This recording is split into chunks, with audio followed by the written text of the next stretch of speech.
Pulp MX Network production.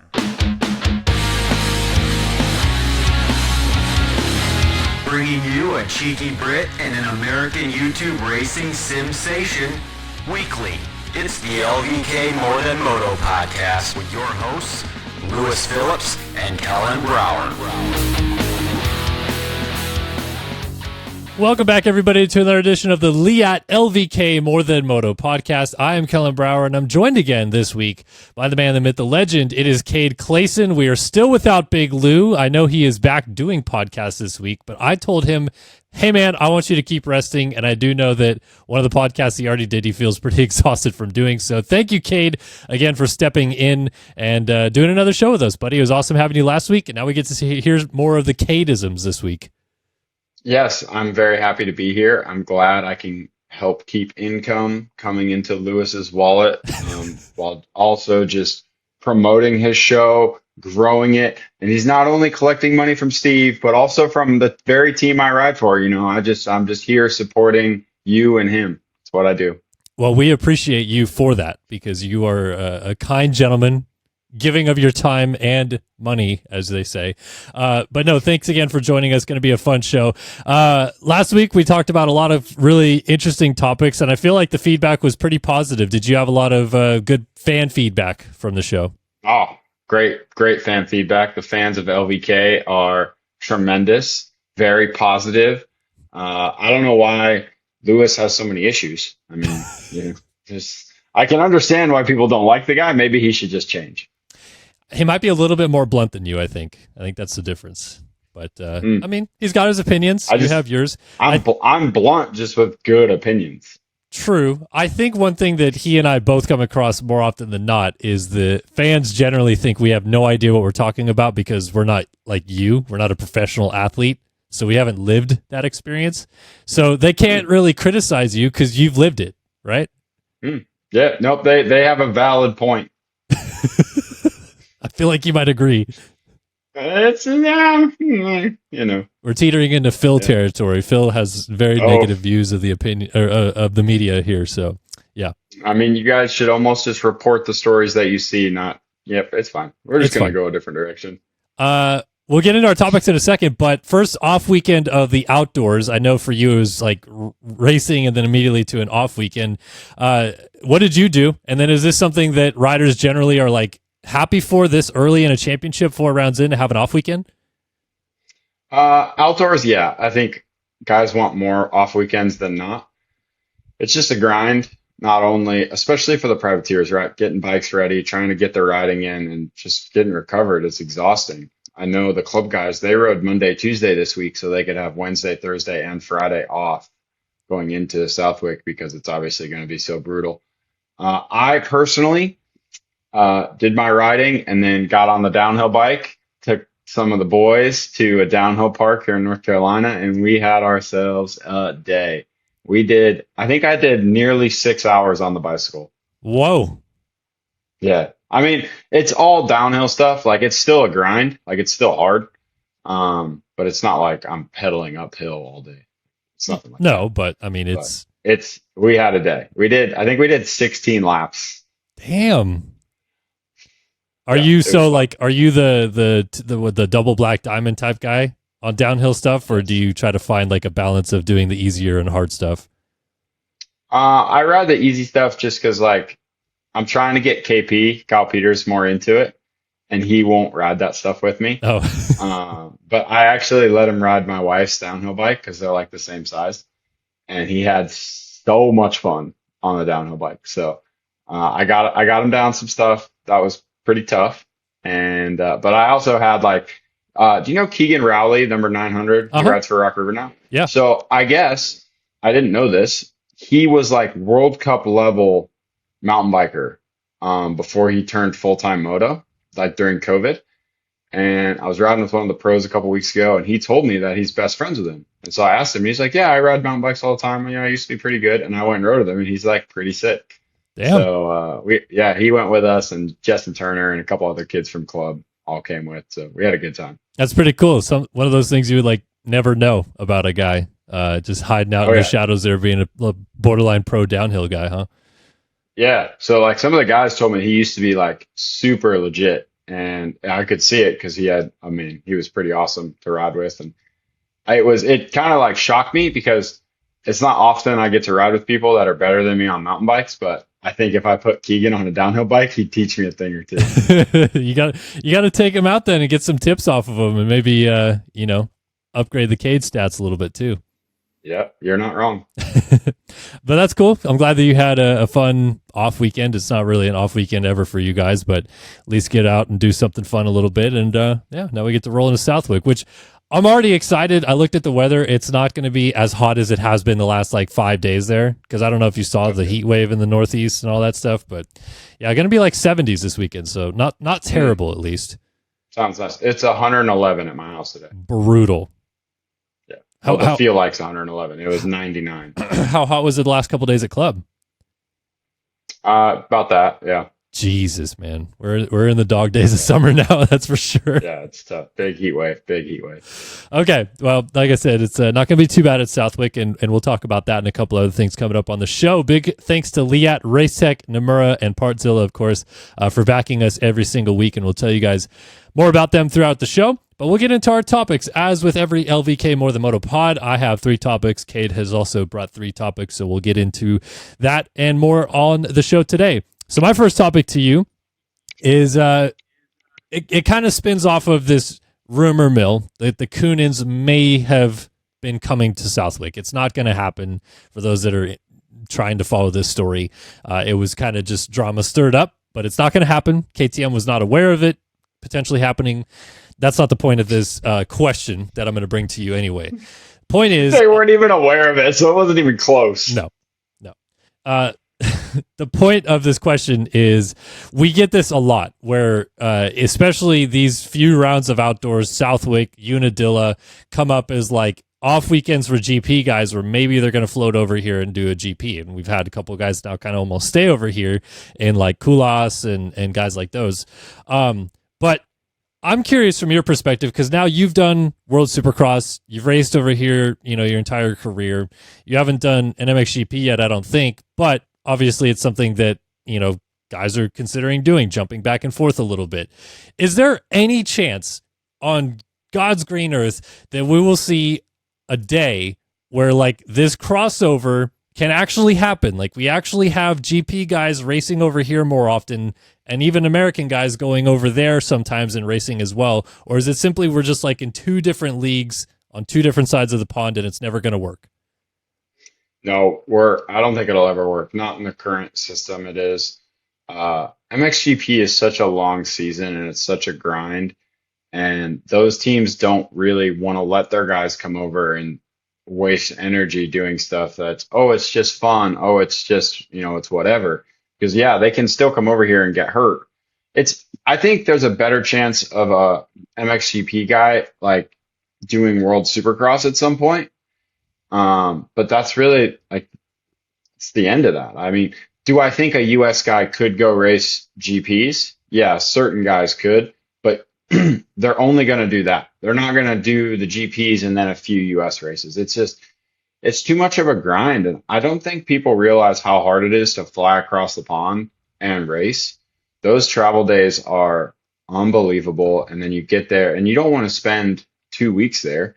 So, you're only spending 5 days, and you're just jet lagged and mentally fried and trying to meet people that probably don't speak great English. And it's tough. It's really, really tough to do these big travels, to go to another country just to race, because you want to race at the same level you race at when you're at home, but it's hard to accomplish that. So no, at the current rate, I don't see a possibility for more than what we have now of guys going back and forth and doing both. Yeah. So as an extension of this, is it weird to you that like, okay, so let's talk about other forms of motorsports. Let's go to, we can even go to street bike racing, but even if you want to talk about 4-wheel racing, the pinnacle is Formula One. Like everybody that's racing in IndyCar, NASCAR, whatever, wishes they could be in an F1 seat. And I feel that the same is pretty similar. Yes, you can race World Superbike, but you probably would prefer to be atop the world in MotoGP. Is it ever weird to you that in motocross and supercross, yes, people want to win an AMA Supercross title, and I'm sure people here also wish they could win an MXGP title, but there doesn't seem to be like that pinnacle really in our sport. I can tell you that the top American dudes, they would say the pinnacle is here. The best dudes are here. And we can go back to what we're talking about last week, but I mean, it's hard to get here and do good, and Prado's showing that, and other guys show that. Like, it is hard. Now, obviously, Jeffrey came and waxed everyone that one time, but I think the ability that us as U.S. riders have to be able to ride basically two different sports, and I say that all the time. We race Supercross and we race motocross. They are not the same sport. It's not. And MXGP guys don't have to do that. They get to spend their whole life on one discipline, and that's cool. Good for them. That's why they're so good at it. We do a pretty good job of being good at it while for 7-8 months out of the year doing something completely different. Mm-hmm. Yeah. But yeah, I don't know. Yeah. Well, okay. So then let me kind of maybe pitch this into a different direction a little bit, because now that World Supercross is here, and there is at least a way in some facet for guys to, let's say, race Monster Energy Supercross, skip outdoors, maybe race SMX, but also still race World Supercross and make a living off of it. Do you feel like we're ever going to get to a point where Supercross and motocross literally is two different disciplines? Like it's you have guys that either only race motocross / MXGP or only race Supercross, or is that also something that just because of the current status of where we are with the sport is just impossible to think about? I mean, I think we did have that for a while. There was mostly guys who only did Supercross, not really guys who only did motocross. I mean, there are guys who do that now, but then they do the SMX thing, and I don't really think SMX is very Supercrossy. I mean, there's a rhythm section and stuff like that, but it's still pretty different in high speed, which Supercross is not. It's very low speed. But I think the new platform that we have here in the US is creating that you need to do both. You have to show up, and outdoors is too valuable because you can score more points in outdoors, right? There's more motos, there's more chances to score points. And that's why it sucks, because I'm not as good at outdoors and I wish I was better.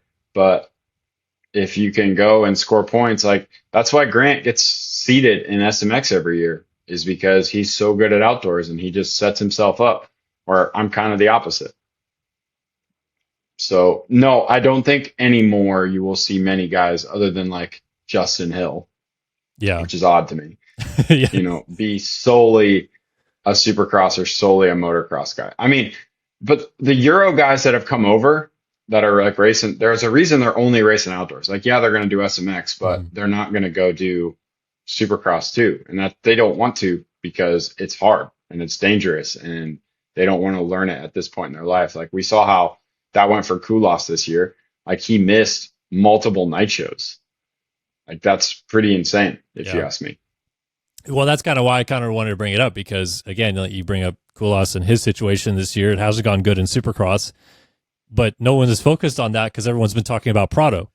And it's kind of like two different worlds in a way, that we see these GP guys coming over, they race outdoors, they get into SMX, and maybe that it ignites the theory or the idea that they could make a career out of living here. But that's why I'm curious, like, could it even get to a point where these guys, they do only race outdoors every year and get into SMX? Like, they just straight up, I'm here, I'm going to make a living making X amount of money through the SMX championship, but only race outdoors to get there. Like, that's kind of not the nature of what they were doing with the SMX championship, but I could see those guys entertaining that as a possibility, right? Yeah, I get it. Yeah. So that's why I'm kind of interested about like the sport maybe 10 years from now, of what it looks like with how either they decide who gets qualified into SMX or what creates that split as well. Because if they're trying to make SMX the pinnacle, as we just talked about, a couple minutes ago, you probably don't want half the season not being raced for a guy to make it into, the top 20. So is there something they could ever do to change that? I don't know, The point structure, but that's it, right? Or you only let say like the top 10 and race winners in, but then you're only going to have a few guys. And yeah, then it's going to create a lot more stress for getting in. But then then you only have 10 guys on the gate at the races. So Yeah. maybe if you do that, then you have like this A class that's like, hey, these are the best dudes and they can race for all this money. And then we have to have, other things going on the track, I guess. I mean, I guess not necessarily because the time wouldn't change, just the amount of guys on the track would. And the only reason that would help is then the best guys start closer together every time. What about something like adding, I don't know if you could do like a few or one playoff point given for making a main event in Supercross, because it's harder to do that than it is to start 25th in an outdoor national and ride into the points kind of thing, right? So could that be something that changes it? Yeah, definitely. It's definitely not a fair comparison, like outdoor points to Supercross points, being that there's a lot more guys that race Supercross. Shane McElrath, Justin Hill, there's obviously a few more, but it's the same thing with like 250 coast points, right? Like it's not really fair that sometimes there's a 250 coast that's way easier. So then privateers get, way more points than some of the factory guys. The system isn't broken. It just doesn't make great sense yet. And I think it will get better, but it's going to take some time. No, I would agree with that. It's definitely an interesting, like I just look at it again, like I said, of 10 years from now, what does this look like? And how do we get, obviously from their vantage point, they would like to have more of the superstars from Europe come over here. I'm sure the European side would like more of our guys to go over there like Villapoto did, but it's not easy for sure, as you mentioned. So interesting debate nonetheless. Let me tell you guys about Leatt. Leatt Protection is in our brand DNA. It started 20 years ago with the groundbreaking Leatt neck brace and continues today with an extensive product offering of protective gear and riding apparel. But what Leatt really stands for is inspiring confidence and ensuring safety with every ride. And we'll get to see the Leatt duo of Benoit Paturel and Colt Nichols go at it again at Southwick. I wonder how Paturel fares in the sand. He's not really a sand guy, and it's not going to be too hot, fortunately. But I don't know. Going to be kind of cool to see some of those Euros. Yeah, right? I don't know anything about him. So to be honest, I didn't know who Paturel was before he got here. That's totally fair. Totally fair. Yeah. What about Guillaume? Is he a sand guy? A little bit. I would say a little bit more than Paturel, but yeah, no, it'll be interesting. Let's talk about Southwick. Actually, that's my second topic on the topic of current racing and what's going on right now. So Southwick's coming up this weekend, and it's going to be another one of those weekends where, and this is why I want to get your perspective on this. The B group is going to go first. Track is going to be smooth as butter, and we're going to have some guys make it in and some guys not make it in because of this. And this happens every year at Southwick, and it's kind of the novelty of Southwick, if you will, because we sometimes get guys like Jimmy Dakota's qualifying P1 and stuff like that. Is this something that is a real problem, though? Like, do guys in your position, if let's say you're in the A group this weekend, are you like concerned that those guys get a fresh track? Yes. Okay. Oh, 1,000%. So I've never raced Southwick, which is crazy to think. Oh. But when I first started racing Pro Moto, like it wasn't on the circuit anymore. And then I went to Canada and they brought it back. And then the last few years I haven't raced outdoors. I'm not going this weekend. I don't know if you know that. Oh, breaking news. Breaking news. I was allotted 7 races because I missed 7 Supercrosses and I wasn't supposed to race, but they told me I could. So we agreed on 7. And I was supposed to do all the East Coast ones. But then Craig and I, as our team manager, agreed that due to my skill set, it would be best suited if I went to Washougal instead of Southwick. And I said, yes, I agree with you. So I'll race Redbud and then hopefully all the rest of them. But okay. But yes, it is a giant stress factor. And I hate this 450s going first thing. I think it's dumb. I know they do it for TV, but like put the 250s on TV. Like people want to watch Deegan. They don't care. Like nobody cares if it's Deegan or if it's Jet. Honestly, I mean, Deegan's kind of a bigger deal anyways. But yes, it is crazy how rough that track gets. And it's not just rough, it's because they don't really rip it. So when it's flat, it's really fast. And because we only do one free lap now it just allows them to get those fast laps in right off the rip. And then the track just drastically slows down as it gets fluffed back up. So it could be interesting. Like, I'm interested to see if like a random will out qualify the 450 guys, because when the track's fresh, like you've seen those videos of Chris Canning jumping that big double and stuff like that. He might do that, in first practice. And that's going to be crazy fast. Like, Chris Canning could qualify first this weekend, just to be clear. Well, yeah, I mean, that's kind of why I wanted to bring it up, because we're going to see some odd results for sure. And with that, we kind of talked the last show about you were annoyed with like High Point having sawdust and we're all chasing the red bud dirt and stuff like that. But at least Southwick is one of those tracks that is unique. It is its own beast, if you will. And it not only creates these results, but we often see guys that not for nothing don't really get near the points suddenly battling for points or getting close, and it's because they're either locals or they're just sand guys. So as an extension to our conversation last week, is that also one of the cooler parts of Southwick, is that we get results like this aside from the qualifying thing? Yeah, I mean, I think so. I mean, I'm cool with, like I said last week, I want diversity. I think there's better sand tracks in the US than Southwick. But I think it's a very old school type sand track. There's not really any jumps on the track. It's more or less just big rollers that you can jump per se. So it is very unique, and I do enjoy it. Now, the moto results, yeah, there's usually, I'd say, 3 to 5 guys that'll finish higher than normal.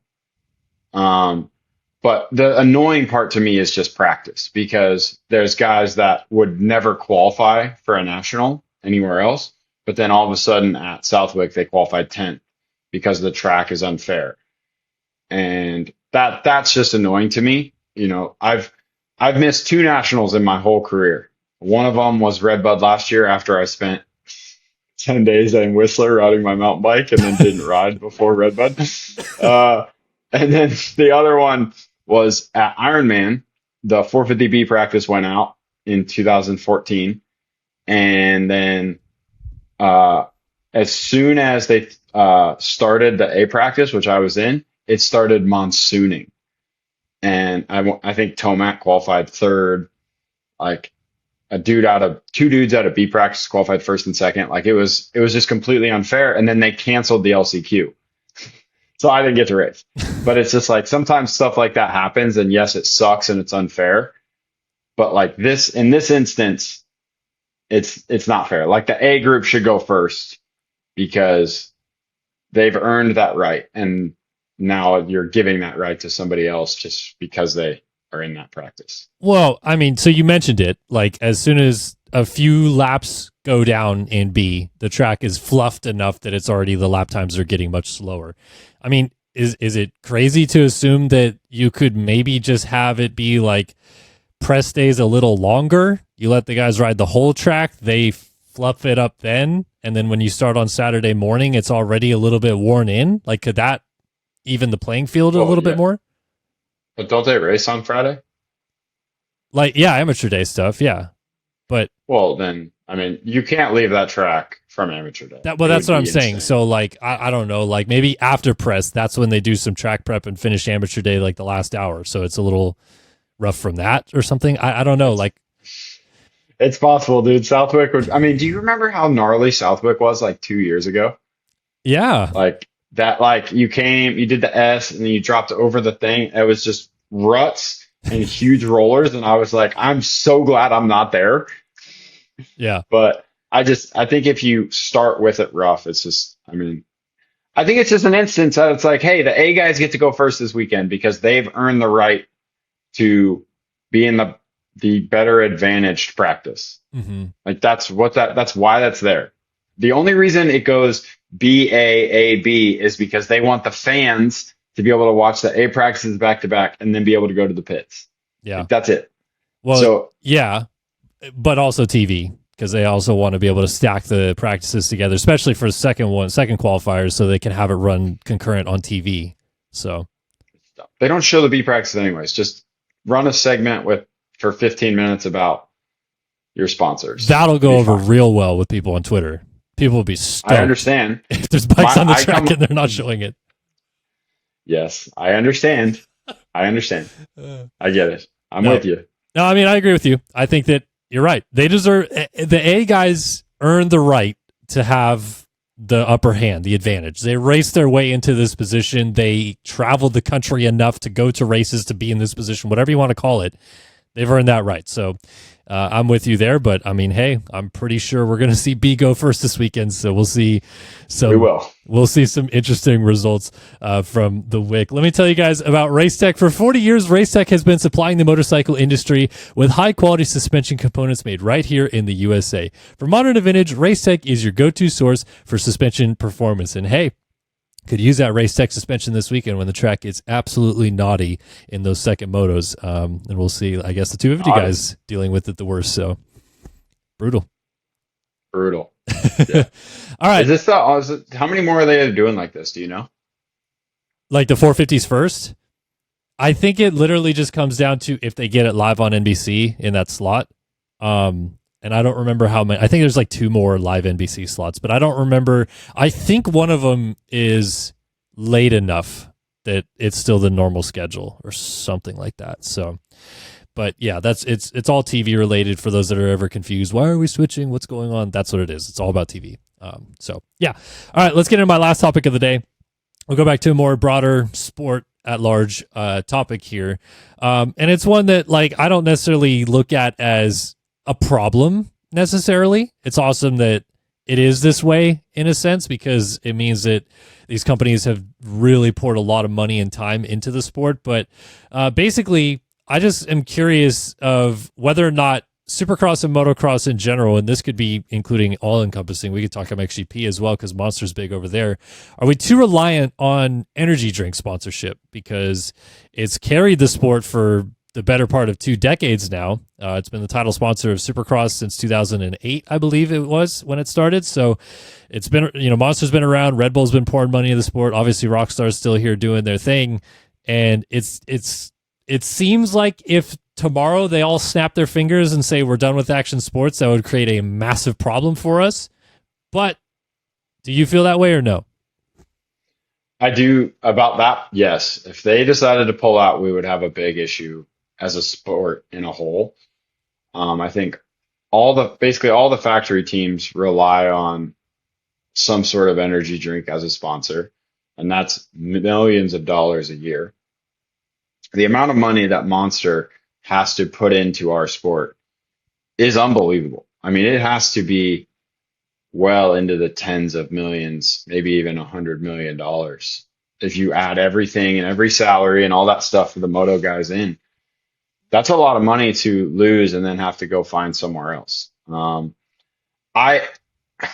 It's not my area of expertise, but it is mind blowing to me that we cannot find a way to bring in different types of sponsors, like a Target or anything along those lines, big brands, something like that. I wish we could, because I think once a few come in, it'll kind of domino effect and they'll get something out of it. I don't understand. Like, I get why Monster is here, but I don't understand why.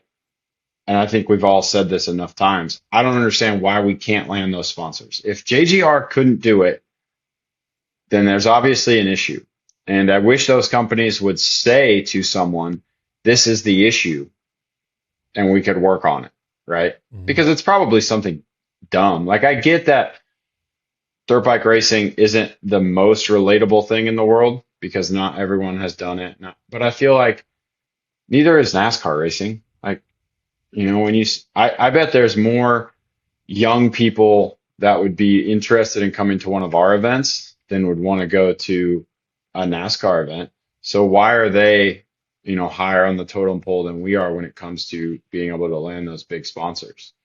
Now, do the energy drink companies care? I couldn't tell you because I've never been sponsored by one of them.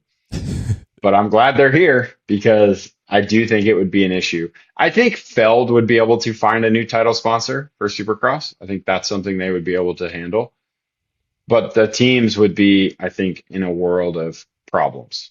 Yeah. Well, I mean, even in terms of title sponsorship, like you see, it's kind of proof in the pudding. When the Mav TV Lucas Oil fiasco happened a couple years ago, we have not had Lucas Oil or any title sponsor of the Nationals since. It's a difficult sell of that monetary value to any sponsor, and even energy drinks haven't jumped in on it yet. But so let's go back to the topic at hand that you mentioned, which is like, why can't we keep these bigger sponsors, or why can't we even get them to come in the first place? And I wonder if this is also a question of the sport and its view on a world scale of what people think of motocross and supercross as athletes, and the danger and the excitement of it or whatever. Because to me, I feel like from like an outsider standpoint, you see all these energy drinks involved. They've been involved in action sports and extreme sports for many years.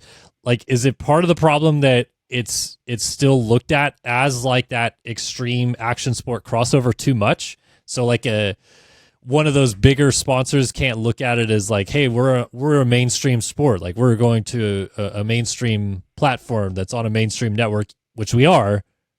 They still kind of look at us as like, oh, they're kind of those gnarly extreme cowboy type dudes. You know what I mean? It's a possibility. And maybe they don't want the risk, like their company associated with the risk of what can happen. I mean, our sport proves time and time again, like how brutal it can be injury wise. And sometimes companies don't want to be involved in that stuff. You look at NASCAR and stuff like that. Yes, it's dangerous and high speed, but they are so well protected nowadays inside their car that when stuff goes wrong, it's for the most part usually not that bad. Mm-hmm. Where guys get hurt in our sport all the time, and it's a brutal thing, and maybe that's just part of the reason they don't want to be a part of it. Do I think that's dumb? Yes, I think that's dumb because we choose to do this and we enjoy it, and plenty of other people do too. And you go to a Glamis or you go somewhere out west where there's just these huge groups of people riding dirt bikes and four-wheelers. Like, that's the other thing that like people don't realize. Like, anyone who rides a four-wheeler or a side-by-side, they basically like or watch supercross, motocross. So it's not just dirt bikes. Like, it's all of motorsports basically love what we do. And so I see the value in it. That's what's crazy. I don't run $1 billion. So. Well, from within it though, from being in an athlete's shoes, like, are there even things that you've noticed within the sport that like you think we could do better about retaining bigger sponsors or even bringing them in? Not necessarily. Our sport is super interactive, right? Like, fans get so close to what we do and they're so involved. And I think it's cool now with the new SMX jersey thing. Like, we're able to sell that stuff. So the logos get spread out a little bit more. Truly, I don't know. I mean, you see like these companies that sponsor football teams and stuff like that. Like, those players don't give a crap. Like, you don't see photos of football players and see that little patch on their jersey and think, I want to go use that product. Like, the amount of publicity things would get in our sport versus others is astronomical. Kyle, but I mean, well, I was going to say, for those things in particular, that's simply just because you saw it. Now you know that brand exists. So like, I can't think of like let's say HP, like a printing company. If an HP thing is on a player's jersey in football, when you go to buy a stupid printer, you're like, oh, brand name. You know what I mean? Like, that's why they do that. I don't think that really works in our sport because you just don't have that kind of reach. But you're right. Like, we can do in terms of activation way more with our sport than other sports for a company or a brand. But they somehow don't see the value in that. And that's the tough thing to really kind of bridge the gap to as to why or what they're exactly looking for, Mm-hmm. Yeah, I agree. Yeah, it's but I mean, energy drinks. Sucks. It does sucks. So I appreciate the energy drinks. Thanks for being here. Yeah.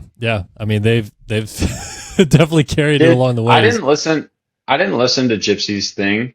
Did Covington? Did he do the Supercross deal or was that after he came in? I'm probably going to get it wrong, but I think he was like part of it, but he wasn't the guy that made the decision. I believe it was like the head of Monster at the time was like, no, we're going all in on this.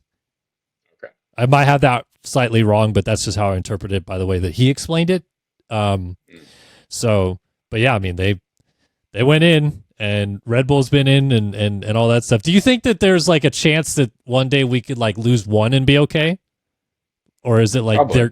they're too much altogether weighed in that if we lose one, like if we lose Monster, suddenly 4 teams are looking for a title sponsor. The series is looking for a title sponsor. You know what I mean?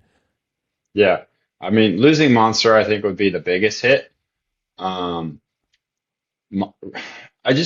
they're Red Bull and Monster are just very different brands because Red Bull is like a very, like almost clean, like all of their athletes seem to be very professional and they almost seem to hold them to a higher standard, in my opinion, where Rockstar and Monster athletes, maybe they give them a little more rope and they have different images. Like like the Red Bull Science Center that they send all their athletes and stuff to, like that's unreal.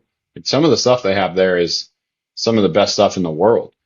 And, I don't see Monster or anything doing anything like that, but they're just very different. So, I think Red Bull is a little bit more strategic with where they put money and investments and stuff like that. But yeah, I mean, if we lose Rockstar, like, honestly, I don't really think that many people would notice, but losing Red Bull or Monster would definitely be a big hit. Yeah. And I mean, for the record, as far as I'm aware, they're not going anywhere for a long time. Like they're super interested in still promoting the sport and being involved. And as you said with Covington on the Gypsy podcast, like they love the idea of being like really ingrained in a part of it. Like they just wanted a team. So the fact that they're now the title sponsor of the series is amazing to them. And they're still stoked with that. So really cool that they've, been around as long as they have and continue to support the sport. And, yeah, very, very cool stuff. Let me tell you about Namura. Namura Technologies has been a trusted name in performance engine components for motocross, ATV, UTV, and personal watercraft for over 20 years. From complete rebuilds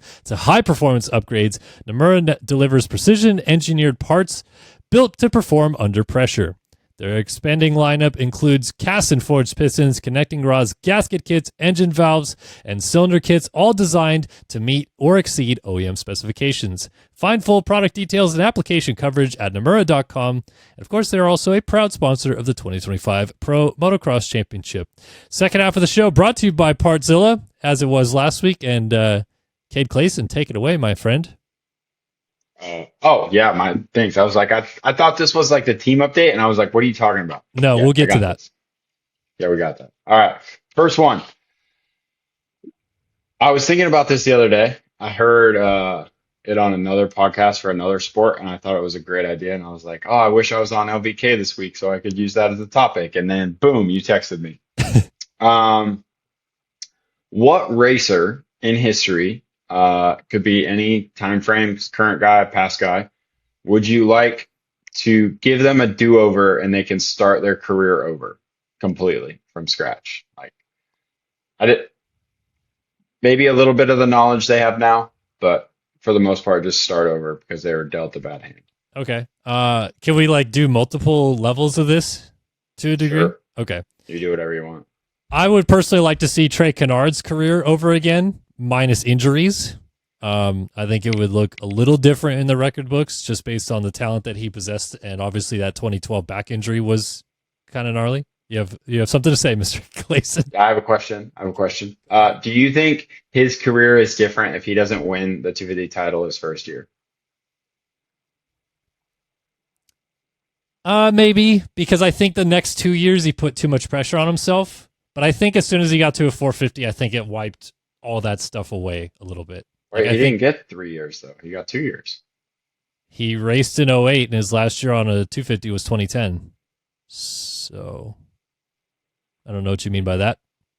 I thought he only got, because he won the first year, but then he didn't win the second year. Didn't he have to move up after that? Am I wrong? Did He get raced another year West in because- 2010. I know that for a fact. Huh. I'm trying to Okay. remember what happened in Never 09, but no. Okay, never mind. So that's one for me. But I guess more on like a larger scale because like it just turned into disaster, and I wish it would have turned around. Like Nico Izzy, Stroop, Jason Lawrence, like guys like those that possessed immense talent and were in that Canard era. And for whatever reason, it just didn't either pan out. Obviously, there's more extraneous stuff at that, but like if you could see them put it all together early on and really give a full career, again, I think maybe record books look a little bit different. So there's like multiple layers to this. What were some of your answers? I don't think he would want to do it, but from a me perspective, because I love our sport, I would want to see Travis Pastrana Love because it. I think when he was younger, like he obviously wanted to go two different ways and he was divided. And I think he could have been all time on a big bike. And I think he was just too split between being able to do freestyle and do all the nitro stuff that, it wasn't nitro back then, but do all the cool stuff that he did as well as race. I would like to see him like as someone who locks into moto and how sick he could be because I think on a big bike and supercross he could have been next level because he never won a 2 of the main event, right? No, but he led a lot of them. That's for sure. He led a lot of them. Remember when Ricky T-boned him at the end of the whoops and he fell over? Oh, that one was heartbreaking. Yeah. Yep. I mean, Ricky T-boned him at Indy at the end of a rhythm section. He also Or maybe it was Indy. Yeah, well, He also led a lot of a main event at A2, I think in O2, and then missed a shift on a step on, step off while he was way out in front through the win away there. That's a really good one. I honestly didn't even think about that, but that is another one that springs to mind. What about like more recently? Is there any guy like maybe still racing that you wish could have a do over from the start? Adam's tough. Yeah. So a lot of people don't know this, but I sucked as an amateur. And I actually went to Florida and trained with Adam.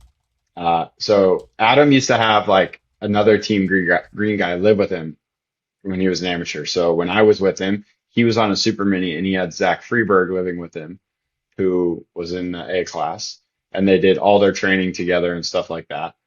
Well, then his dad started like coaching a bunch of us. So I went down and trained with him. And I basically got my teeth kicked in every single day. But he was so unbelievable to watch ride. And he just loved riding and he loved everything about the sport. And it was so fun to just see that. And it was like infectious because it made me enjoy riding a lot more. His dad didn't. His dad sucked. But his dad made me just want to quit life. But just when he turned pro, like we turned pro at the same time, him and I did. Same race, Dallas. And I missed the main by like 2 spots and he won. No surprise there. No surprise. And no surprise. And I was just, we weren't really friends, but I was obviously like, I knew him and, he's a lot younger than I am. How much younger? But it was just probably I think he's 27. Is he 27, 28? Like people don't realize how young Adam is. Yeah. Like it sucks because I feel like he lost the love for racing with all the injuries and the blown titles and stuff like that. Like he should have won the title that year, to be fair. He was just going through a growth spurt and his body was super weak and he hit the ground and it blew his shoulder out. Yeah, he's 28 by the way. So okay, so 2 years, two and a half probably. And for those of you that are wondering, Cade Clason's amateur career was good at the end, as much as he wants to downplay it. 5.66 the last 2 years at Loretta's, so not terrible. I wasn't very good. That was when I started to get good. I almost podiumed an A moto at Loretta's in the mud with no tear offs. Is that when you got 4th in 250A in 2013?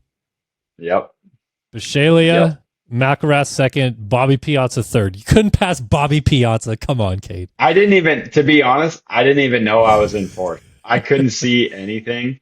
And I get off the track and I'm like, dude, do I even need to go into the tent, like for the top 10? And he's like, dude, you got And I'm like, Yeah. what? So the year before that, I was leading College Boy, and I had like a 10-second lead and yarded myself in the Ten Commandments. I was very Yeah. depressed. Um, Over Entignap. Let me add 3 more names to this topic to end, and these are more the high scale ones, but this is simply because I just wish I could go change basically one thing about their career.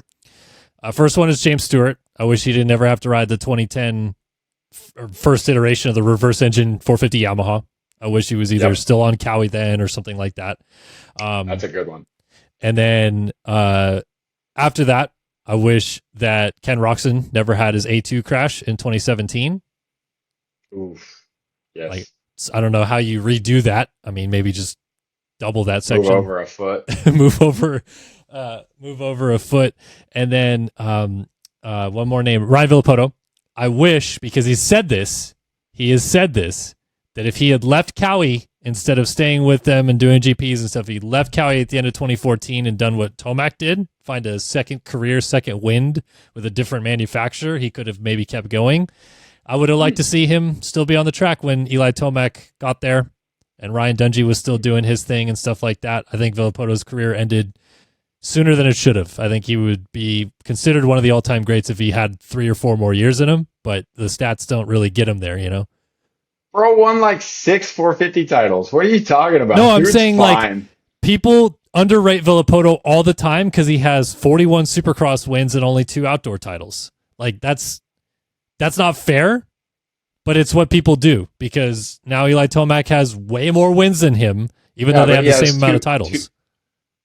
Yeah, no, I don't get it. Villapoto's a savage. I agree. You said that, and your opinion went out the window as soon as you said that because he's great. I'm not saying he's not like. I would Well, say that's the whole point. He's like, top the 5 point is for, to give their career a do-over. He's His top career 5 doesn't need for a me. do-over. He's top 5 for me. I think he's close to 1 or 2 if he goes 3 more years. Kellen, this is why people hate on you in the comments. It's because you sure. say things like this.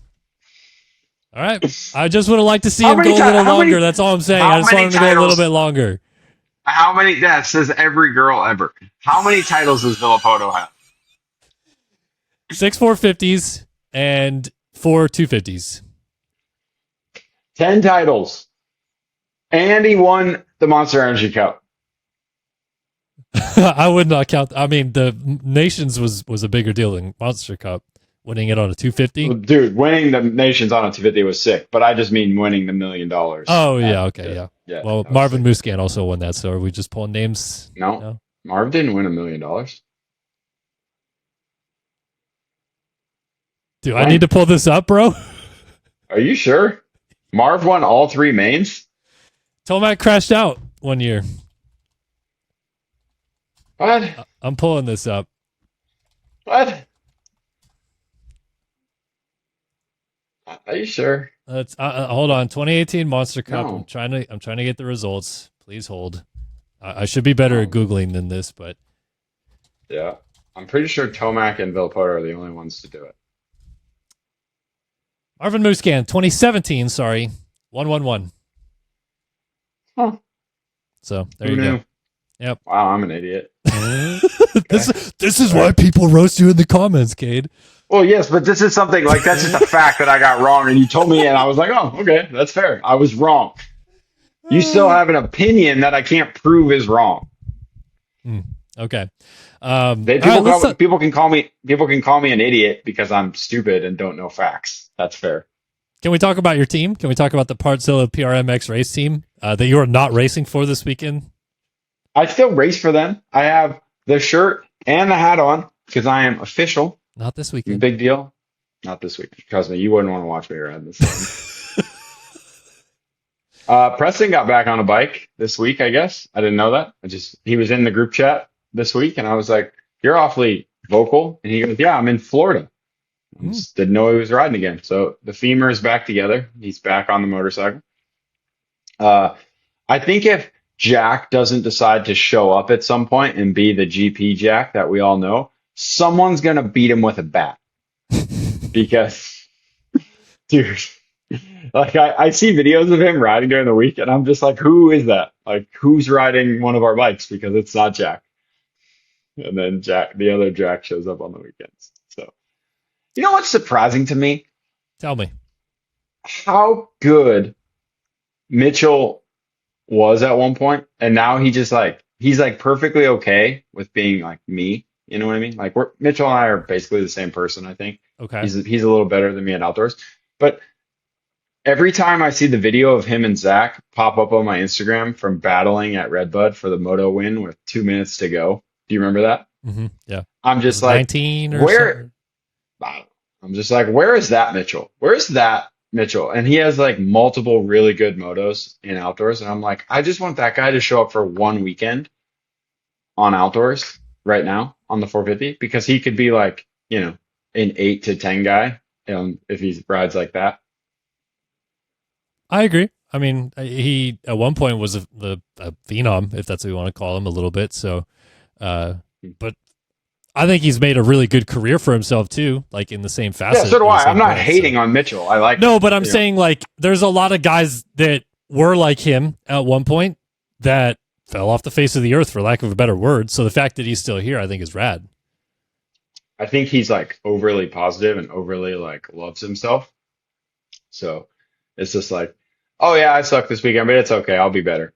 And he just deals with it. Where some guys like they lose the factory ride and then they plummet into a deep, deep dark hole. Who's the one person at your team that does the most like gets fired up? Either a rider or a mechanic or Julian himself. Oh, it's me. Oh yeah. Oh, it's 100% me. Yeah. Like I am 100% the grumpy old man on the team. But it's fine because they know that. Like when I showed up, I was so mad at High Point because I got there and I asked Craig, I'm like, hey, can I get the tables out to set them up so I can put my stuff on? And he's like, no, we don't do that anymore. And I said, excuse me? And he's like, no, you guys don't get tables anymore because Jack and Hunter and Mitchell, they're too messy and they just leave their crap and their trash all over the tables and it looks crappy and then it comes back on me. So we're just not doing it. And I was like, I laid into them because I like my table and I like to put my helmets and my goggles and my boots under the table and it looked really nice because I'm an organized person and my teammates are all shit shows. All of them. Every single one of them. It drives me insane. I think it's because they're all children, but yeah, it's usually me because but the other thing is I'm older and I know like what I want. So I voice my opinion and Julian doesn't appreciate that always, but he also knows that most of the time I have a 75% chance that I know what I'm talking about. And this has been your Partzilla Blaster Power PRMX race team update for the week. Partzilla.com is the premier OEM parts dealer distributor. They sell OEM parts for Honda, Kawasaki, Polaris, Can-Am, Suzuki, Arctic Cats, Sea-Doo, and Yamaha motorcycles, ATVs, PWCs, and snowmobiles. Visit Partzilla.com to see their extensive line of parts and accessories. And maybe you too can get Cade Clason yelling at you on the phone if you visit Partzilla.com. No, I don't do customer service. You know what's funny is they're in Albany, Georgia. And when I trained with Nario Izzy, Nico's dad, for 2 years, that's where we trained, is in Albany. Like right down the road Do you know like warehouse. So you know where that warehouse is? Like you drove by it and stuff too, or? Yeah, I mean I wasn't there when I was there, but yeah. Cool. But, yeah. All right. That's all I needed. Oh, next one. Okay. Do you think that our sport as a whole, maybe not so much the pros, but amateur moto, buying a bike, going to the races, do you think our sport as a whole to be able to get into is becoming too expensive, too exclusive, stuff like that? And I think partially like you and I may have different opinions on this because not different opinions, but different opinions from the general public, because I'll say this up front. Like, I do think our sport is too expensive. I think to go out and buy a 450 is too expensive. I think it's too expensive to go racing for a weekend, like to race your dirt bike on the weekend. It's too expensive. I don't blame the tracks. That's an insurance thing and a bunch of other stuff. People got to make money, but it's becoming expensive. But then like this weekend, like on Sunday, I went to a local track, and I mean local, with Luke to just ride for the day. And we had a great time. And there were so many dads there with their kids, and this like there was a vet practice that was just packed, and then there was an 80 practice that was just packed.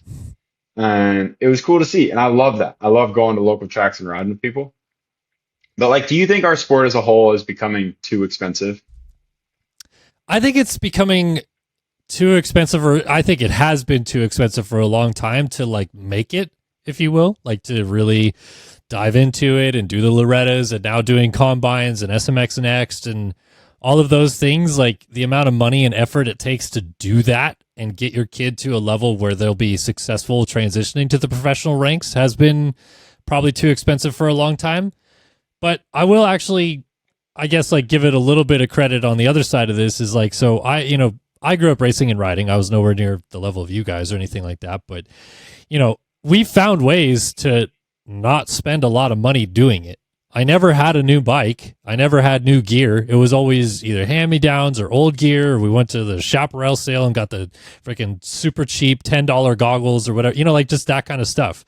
And I think that parents could be a little bit smarter about that with their kids' racing careers. Because I feel like it's all about like the newest and the best and it's like if your kid is good, he'll turn a 3-year-old bike into a winner if he's good. Like he doesn't need the brand new 26 KTMs to go get it done kind of thing.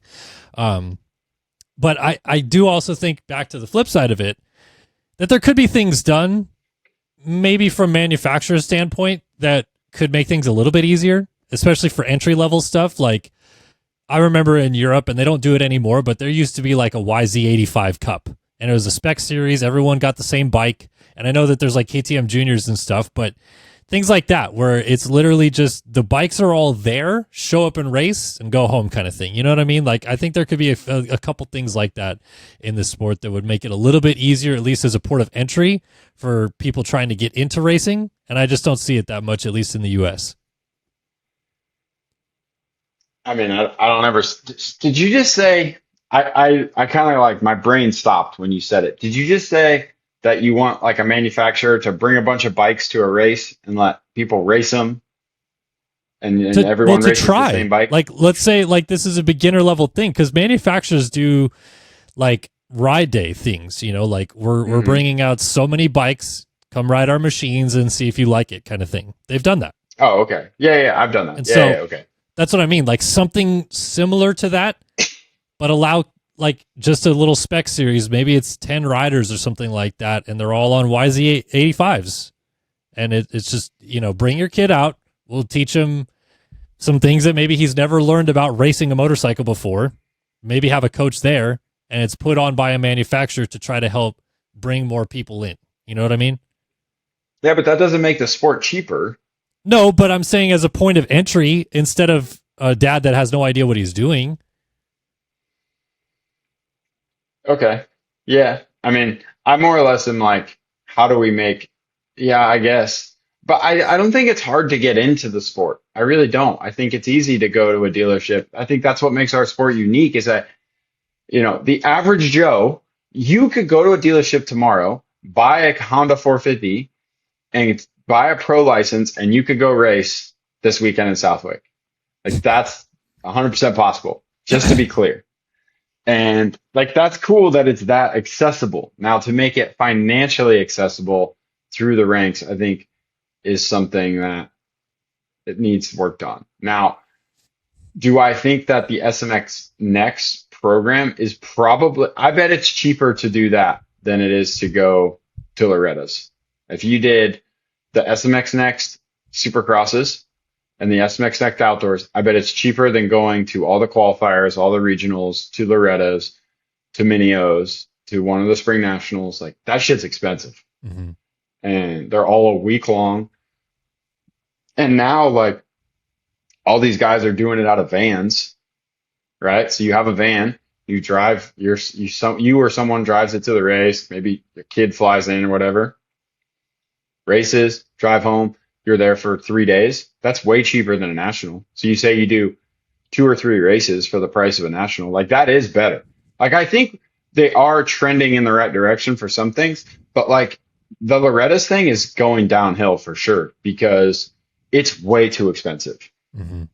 Now, do I think people are still doing it because it's Loretta's? Yes. I mean, it's a big deal, but I think there's ways to make that process cheaper.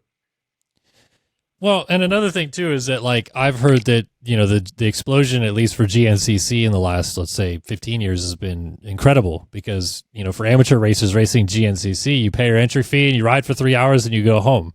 Whereas like at a amateur national, you pay your entry fee, you do your practice for 5 seconds basically in the morning, and then you sit around for 2 hours, wait for a moto, 4 laps, pull in, 2-3 more hours, another 4 laps, pull in, and your day's done. Like, Is there even something that could be done there to make it even more worth it if you're going to spend all this money? Yeah, I think we need to stop having so many classes, for one, at the races. Not everyone needs to win. Not everyone needs a trophy, but everyone needs practice. And something that was cool when I was a kid is I would go out and chase the older kids. I'd go out there on a 125 and I'd chase Tony Gallo, who was racing 450 Outdoors. If I was on a 65, I was chasing the 85s. Like, that's just what I did. You know, why do we need 6 65 classes and all these 85 classes and all these 250B and 250? Like, we don't need all these classes. We really don't. You can have, you know, C, B, A, couple vet classes, couple, you know, a 65 class, an 85 class, a 50 class, give everyone a 20-minute moto, put 40 of them on the gate and go home. Like, that'd be sick, right? It's not what people want to do. So No. But I also don't think people are capable of doing longer motos. So it's like the average person can only do 4 laps anyways. Average person, yes, but I think that, you know, more and more people, like especially on the GNCC side, they see value in just riding the whole time. So maybe the average person starts to become more of a moto, like they can do longer motos if it's the average is in 4 laps, you know? Fair enough. Okay. That's fair. Yeah. I get where you're at. Is it the last thing with this then, I guess, is this like a problem that needs fixing right now? Like, do we need to figure out cost cutting, if, you know, measures for the sport quicker rather than later? I mean, I just don't want to see our sport get so out of hand that people can't do it. You know, I don't want it to become car racing, right? Where only the rich get to do it. And then people are just paying for their rides. And that's how everyone, you know, that's what sucks about car racing. Like, the best race car drivers aren't the ones racing the cars.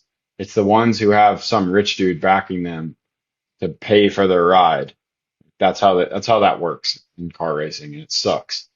I mean, not for nothing, but that's happening in moto a little bit too. Not to that degree, because you still have to be good, but it does happen in moto, but it's not every spot. Yeah. You know, and it's just it's a joke, right? Like, people are like, oh, I'm a professional this or that, but I wouldn't have this spot if this person didn't pay $100,000 for me to be able to do it. Like, that's dumb. You know what I mean? Yeah. So that's just my opinion on that matter. But Fair I don't want it to become worse. No, I agree. I think it needs to go the other way. And I will say this, in some instances, it works out great. There is a current factory rider whose family member paid for them to ride for a very high-level team for multiple years, and they are now on a factory team putting in good results. And if it wasn't for that person doing that, they wouldn't have gotten it. So sometimes it does work out. 5% of the time. Be sure to text your answer of who you think that is, which factory rider you think that is, to 55510, and we'll let you know if you're right. Actually, is that a real thing? No. Do you know who I'm talking about? I have an idea, but I don't want to be wrong because I don't want to call somebody out. He doesn't like the normal person who does this podcast. Okay. Yep. No, now I know. See, Okay, but then cool. I'm not going to call him out. I'm not going to do it. I'm not calling him out. I'm not doing it. Nope. I'm not doing it. That's the extent of where we're going with that. It makes sense, though. Anyways, makes sense. All right. Last one? Yes. Okay. If you follow me on Twitter, you already know this. I don't hate online shopping, but I don't like it. I'd rather just go to the store, grab a couple things that I need, come home. That way I know exactly what I'm getting when I'm at the store, right? The other day, I go to Lowe's. I need to buy some drain tile for my yard. And I look it all up online so I know where to go in the store when I get there. So I put it all in my shopping cart. That way, if I get to the store, I can just click on it, see where it is. I get there, and the price is $40 more in store. And I'm like, oh, that's weird. Like, I'll just show it to them at the register, and I'm sure there's just something wrong, and they'll price match it. But they told me they will not price match their own store's online prices. If I would have ordered it online and picked it up in store, I would have paid $97. But because I went to the store, picked it up myself, and checked out, I paid an extra $40 per pipe. This is infuriating to me. Okay. Infuriating because they won't price match their own website. But do you think the world is too reliant on online shopping? Like, how lazy are we that we have to do all of our shopping online? One. And how bad is it that stores would rather do more work for their employees and all this nonsense and charge more for me to just get it myself? It's infuriating. That is one of the stupider things I've ever heard of price matching. I've never heard of them not actually matching the online order, but that's insane. I mean, in terms of your question, yeah, we are probably too reliant on online, but it's because they make it so damn easy, man. Like, if you need it that day, in your case, like if you're working on home stuff, do you need something that day? It's a little different, but in general, like, I don't know, I needed some new shirts for this weekend for Southwick. And I'm just like, do I go to some store at the mall here, or do I just look online? Yep, cool. Found a nice, 3-pack of them for $15. Done. Like, it's so easy, So that's you're brave. You order shirts online. Yeah, why not? Cool. But I mean, they make it too easy, man. Like, the prices are usually comparable, and especially if you order something on Amazon and you have Prime, there's no shipping costs. So then you're just basically buying it from the store anyway without having to drive there. I would understand not price matching another website. But like, if I would say, here's this thing on Amazon, can you price match that? No? Okay, that's understandable. But like your own website? Okay, so you said you are the most fired up person under the PRMX tent. What level of fired up did you get at this person that said you can't price match and we're not going to do it? No, I don't get fired up. It's not her fault. I didn't. I was like, really? She goes, yep. And I go, that's really dumb. And she goes, I know. And I said, okay. As long as you know it's stupid, then it's okay. Right? Did ask for a manager or nothing? No, that's dumb. That's not me. Like, I would never, I don't do that. Not a shot. Not a shot.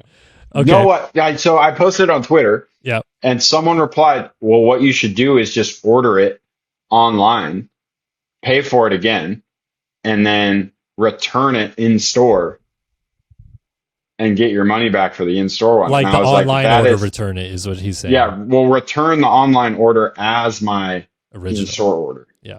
Yes. And I was like, that is genius and diabolical. But I feel like that comes with bad karma, and I don't like it. Good for you, being a good human being and not going that route. But also, I probably would have done it too. I know my wife would have done it for sure. Oh, my wife takes advantage of Costco return stuff all the time. And I'm that's awful. But it's just, that's what they get for offering such a good return policy. But I mean, anyways, that much of a difference in not price matching is insane. I'm with you on it. What do you think is going to happen to all these buildings when all shopping turns to online and we have all these giant warehouses like Lowe's and Home Depots and they're all just irrelevant? Well, I don't think that those ones will ever go because, again, like there's so many projects that I'll be working on at home or whatever that I'm like, damn it, I need to go buy like these very specific things today to finish this thing and whatever. I'll just pay the extra whatever money to get it done. Do you think that's what you're paying for? Is the ability to the convenience of picking it up that day? Maybe. I mean, they got to keep the lights on somehow, right? Otherwise, they would just all be warehouses in the middle of nowhere. So, Shit's so dumb. but I mean, like, okay, so if you go to any mall now, like half the stores that are those big department stores on the edges are nothing anymore. They're empty.